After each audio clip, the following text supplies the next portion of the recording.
Hello and welcome everybody to another Flight Sim Fan video. We're back in DCS World, and today we're going to be talking about the holding pattern transitioning into the overhead brake, which I have a video on as well called Case 1 Recovery.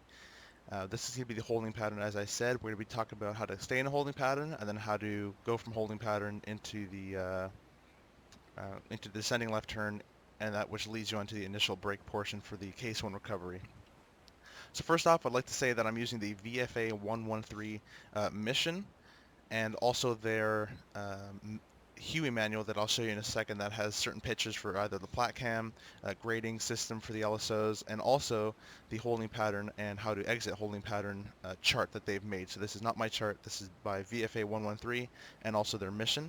I'd also like to thank them for letting people use the mission and all their hard work. It's a very fun mission, and it has working LSOs calling paddles, calling 3/4 mile, call the ball. It has all those calls and everything, so it's very nice. So first thing we're going to do is we're going to go jump in a Huey slot, and I'm only doing this so I can show you the manual. Let's go through these pages. This is the LSO camera, very nice. VR, grading system, shorthand for your grade, and this is the chart we're going to be using. So right offhand, this is the holding pattern here. The blue circle, you have spot 1, spot 2, position 3, position 4. Then this would be the pattern for the actual carrier landing. So we've done that in our case 1 recovery video, so that's already done. And now we're going to be doing the holding pattern and then the transition into the brake. So holding pattern, will show you how to do that, and it's pretty much just a DME arc, about a 4 to 5 mile DME arc around the carrier. And we're just going to be arcing around, just like that, just a blue circle. And then to transition from the blue to the orange, which is our initial turn, we take the heading of the carrier, which is 270, and then our downwind, which means would be 090, direct east. We take our downwind heading and we do 30 degrees to the right of the downwind heading. So in our case, it would be 120. So we exit 120, come along here, and then we take a descending left turn. We descend to 800 feet, 350 knots, come all the way around, and on the rollout point, you should be 3 miles initial for the brake. And at this point, this will lead into the case 1 recovery video, but the rest of the holding pattern and getting into this turn will be for today. So from the initial on is case 1 recovery video, and the holding pattern and getting into that brake, or getting to the initial point, is today's video. So thank you for watching, and we'll jump into the F-18 now. I'll be referencing this chart a little later. I've also made my version of it on Paint 3D that I'll be using later. It's not that great, but just as a little picture you can kind of reference off of this, so I don't have to keep jumping into the Huey manual. So we're in the F-18, we're loaded on a Cat 1. First thing is going to make sure we're on the carrier, so launch bar can come up, half, and we're already locked in. Launch bar can come up, flaps at half, landing light can come on, anti-skid off, hook is to carrier, parker brakes off, position lights can come on, and we'll make sure that our trim is 16, we'll do 17 today, because we're a little heavy on the fuel. Actually, we're okay. We'll do 17 anyways. So things you want to make sure for this tutorial to make that go right, you gotta go to TACAN. And the one they have in this server is 74 X-ray, which can be seen in the briefing right here, 74 X-ray. The wind over the deck is 27. I believe I have it lower than that. The base recovery course is 270. So that's the way the ship is headed. The downwind heading is 090. Final bearing is 260, which is the runway, I believe, 260. So TACAN, we'll hit this, and we'll press on.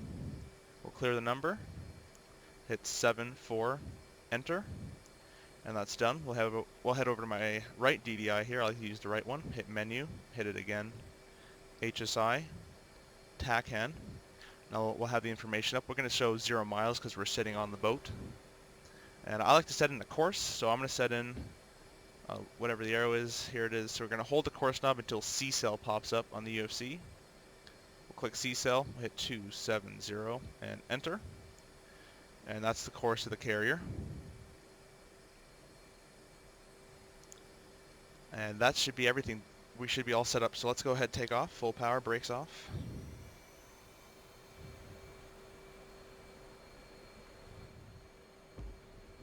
So you have a 5 mile radius, or actually you have a 4 mile radius to the left of the ship, and you have a 1 mile radius to the right of the ship, I believe, for the holding pattern. So let's just get up in the air. And once we take up to about 2 miles, you're going to see that all I'm going to be doing, I'll put an active pause right now.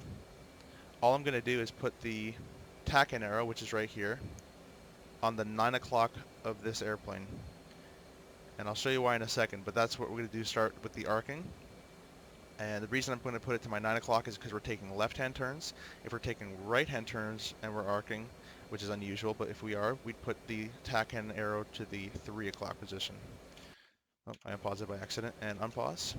So we'll go out to, we start our turn now. Let's put our gear up. That'd be a good thing. So we'll start our left turn. And our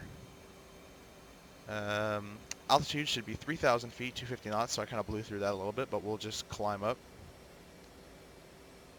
Now as we're turning left, that arrow is going to be popping up. So it's popping around our 7 o'clock position. We want it in our 9. But we don't want to exceed the 4 mile. Now we're getting a little slow, so I'll add some power in. I'm also going to expand the sail so it's a 5 mile.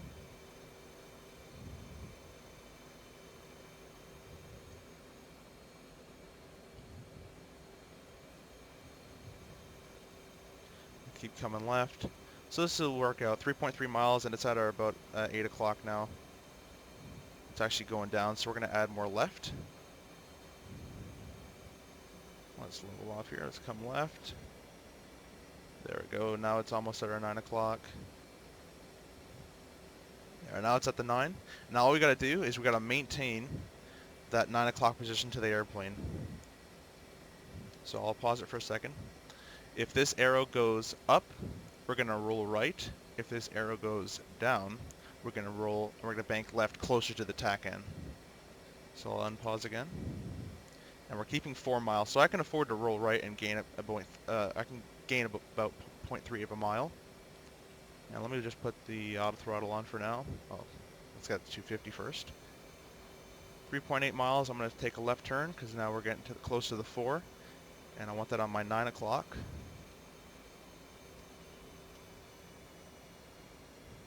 Let's turn a bit harder here. There we go. Now it's at the 9.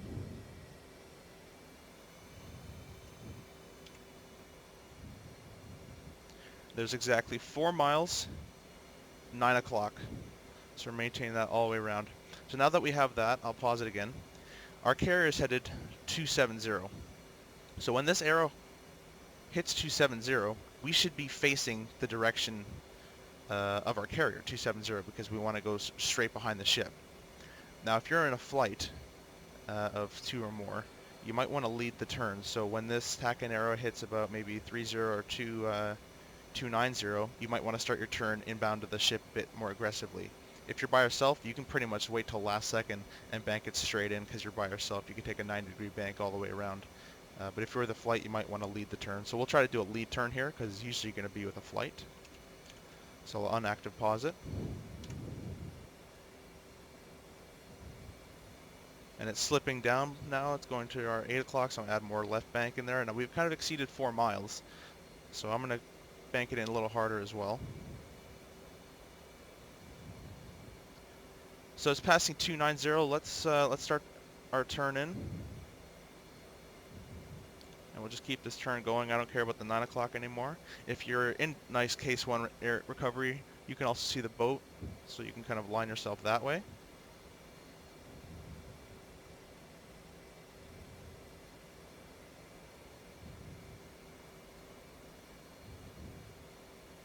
And we'll turn direct 270 now.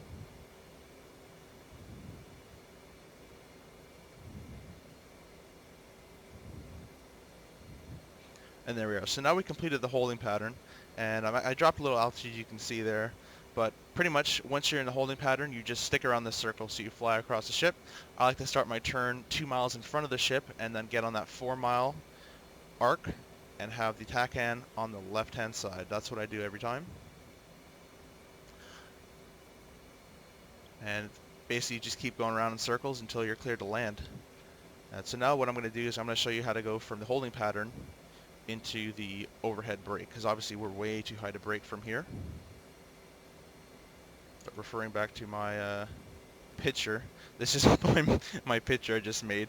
So this was the holding pattern that we did, going around circles. Then we're going to extend, and we're going to do the actual turning portion into the initials. Do not make fun of my drawing. So now we're 0.8 of a mile out. We can start a left turn now. It could be very shallow.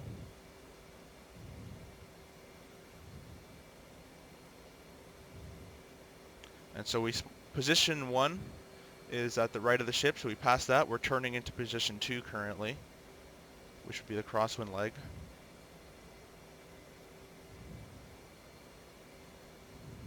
And we're going to be maintaining 3,000 feet at 250 knots, best as we can. And we're looking for that same thing, 4 miles.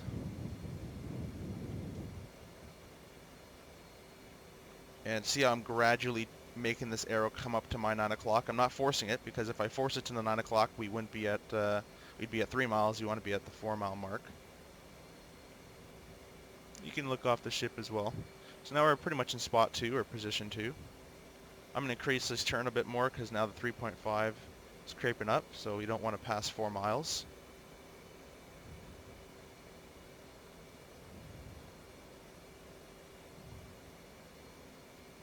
Now it's very confusing to also mix up the inside arrow with the outside arrow. You got to make sure you got the right arrow that you're looking for.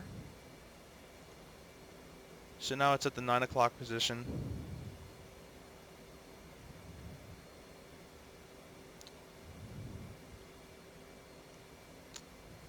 Right, so the rollout for the downwind would be 090. That would be our direct downwind.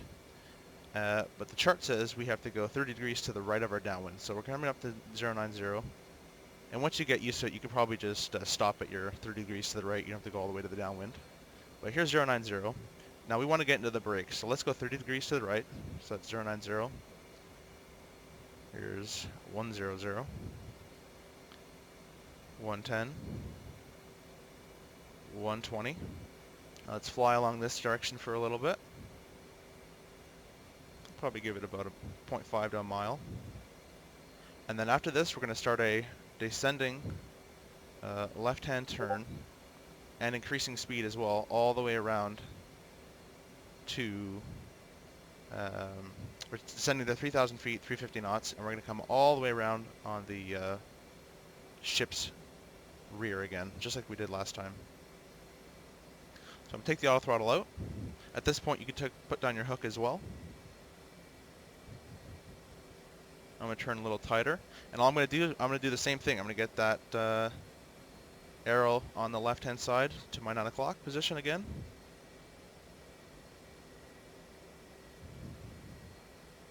And as long as you keep it at the 9 o'clock the whole way around until until your attacking arrow reaches your course that you're looking for, in our case 270, you're pretty much going to be good to go.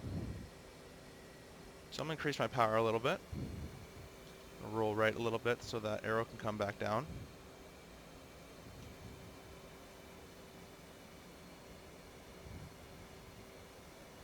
And you're kind of just working the angles in your head. So if the arrow starts to creep upbound towards your 10 o'clock position, you can roll out. And you can see that arrow is going to start to come down. And if it goes too far down to your 7 o'clock area, you add more left bank in there. Let's speed up. Now it's approaching the 270. You can also look out the left of your plane. You see the carrier there.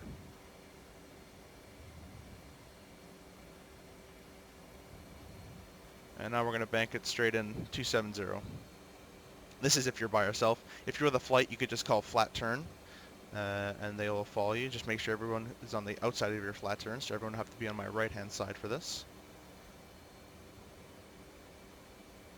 270. You can also afford to get probably a bit closer to the ship, especially if you're with a big flight.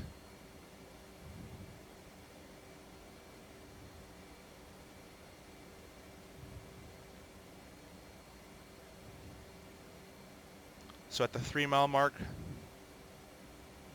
let's ascend a little bit further. Let's gain some speed.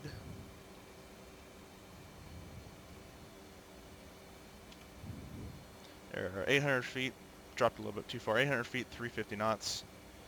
So we were just past 3 miles, but I would say initials for the break, 3 mile, flight of 4, however many flight I am. I'd probably get my call sign in there as well. But if you're on a public server, if no one's on Discord, then hopefully it's just see and avoid. But for the AGR, you just say my call sign would be Boeing flight of 4, initials for the break. And then this would lead into the Case 1 recovery video that I also have another video on. So hopefully this was helpful to you. If there's anything I did wrong, which I'm sure I did, please leave it in the comments below. And but that's the way I understand the pattern, and it pretty much works for me and works for the rest of the guys. And let us know what we did wrong, let us know what we did right, and let us know if it helped. And I'll see you guys in the next video.